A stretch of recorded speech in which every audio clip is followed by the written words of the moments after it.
Good day, and how's it going? We're in the garage today because we are going to be getting ready to winterize and put away the kayak because it's getting cold out. A little too chilly to be falling in the water, taking that risk anyway. We're going to be going ahead, getting the kayak ready for winter, getting ready for that transition season coming up, and also talking about some issues that I found over this season that we're going to address and try and fix up here today. So stay tuned and let's get into it. First thing is first, we gotta clean this mess up.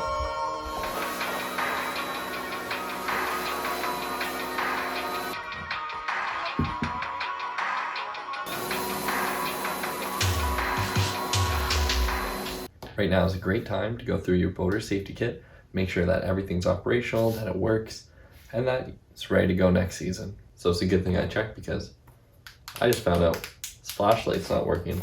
Tried some new batteries, nothing's happening. So this flashlight is gonna be getting replaced. I actually just got that in. It went into the trash. Right there. I'm just gonna be going ahead, upgrading to one of these style lights. I have plenty of them and they come in handy, so why not add one to my kit? So now I have another light here that we're going to be using to replace the other one. It's really important that these batteries don't sulfate over time and lose their charge. So I'm going to show you a tip real quick of how to keep that from happening. Once you have your light, you go ahead and get yourself a plastic bag. You're going to take the cap off the end. We're going to, with the batteries in it, take it, put it in the bag, and then we're going to put the cap back on, just like that. Seal up the bag. Cap is on the outside. That is going to stay nice waterproof. And those batteries are going to stay fresh the entire time it's in the pack. If you have a kayak carrier like this one with air-filled tires, really important at this point to go ahead and switch out your summer air for your winter air. Just helps it last longer. I'm just kidding. Just check your air pressure, make sure it's good. So now that we have it inside, cleaned off, which was an important part, we have to flip it over because one of the issues we gotta address is on the underside.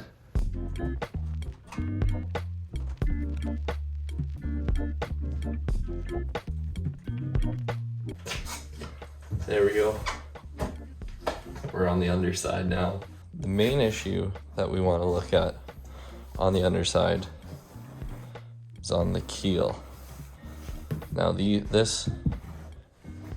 all this area here is pretty good, but the area that makes contact with the ground the most, and when I'm coming in, it's starting to get a little rough, a little bit beat up, which is okay, it's gonna happen.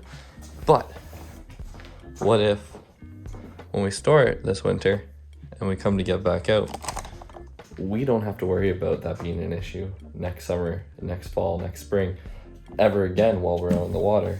We're gonna try and fix that. You can go ahead, just take a light, go in through an access point, and look at that.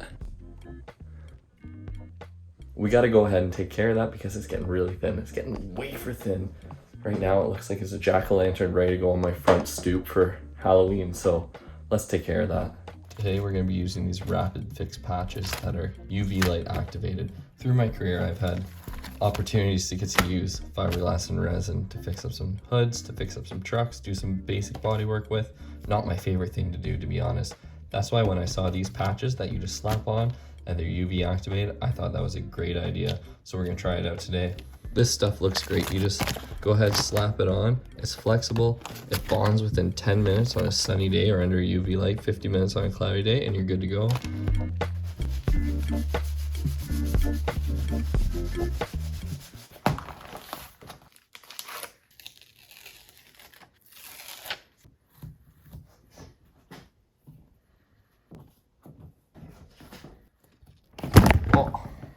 Went ahead, cut it up so I can get this main area concern protected. It's still pliable right now, still flexible. We're gonna go ahead, do the front, and I'll show you how it goes. And again, this is an area that I was having issues with the getting thinner on. So we went ahead and put the fiber patch on here. We're gonna let that set up and cure. And that is going to add an extra layer of protection this upcoming season.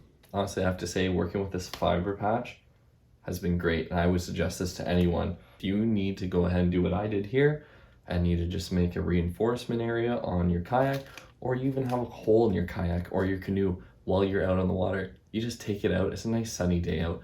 Put that patch on and it's gonna set up, it's gonna cure, and it's just gonna be fiberglass. It's not gonna be some tape. It's not gonna be some rapid slap on as seen on TV. And since it's fiberglass and resin, you can go ahead, sand it down, get a nice smooth finish, paint it up.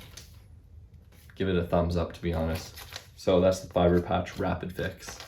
It's dried, it's hardened. We can go ahead and sand that if we want to, but since there's so much abuse that happens back here, I'm just gonna leave it, see how it does, start out. That's gonna really improve it. Now, if you had a hole that went completely through, I would suggest getting 2 patches, and you would patch the one side from the inside and the other side from the outside, and that would help create a really strong bond right here, and then you can sand it down. The color on this turned out great. I don't feel like I have to do anything for painting or anything. One thing I'm gonna do is I'm gonna add this Velcro here, and this is really gonna help just with entering the water, coming out of the water, that on the back of the keel, it has something that is going to rub against that is not the keel itself. So this is going to act kind of as a little barrier, and when it's wet, it'll slide nicely. It'll be great.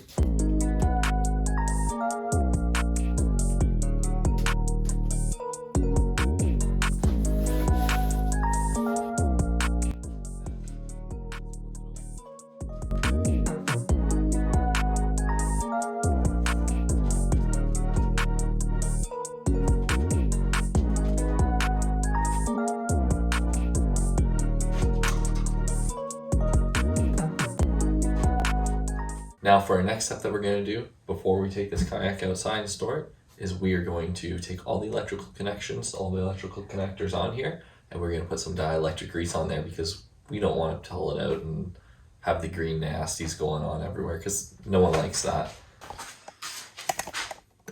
So we went ahead right here, put a nice layer of grease on there, put a nice layer of grease onto here. Any connectors that are open, it's a good idea to go ahead and close those up right now, because that's going to keep that grease in there. That's going to keep the water out, and it's going to keep your electronics working really well, even when you come up to next season. So next we're going to be moving on to getting this thing outside, and we're going to be wrapping it up in a tarp and putting it away for the winter.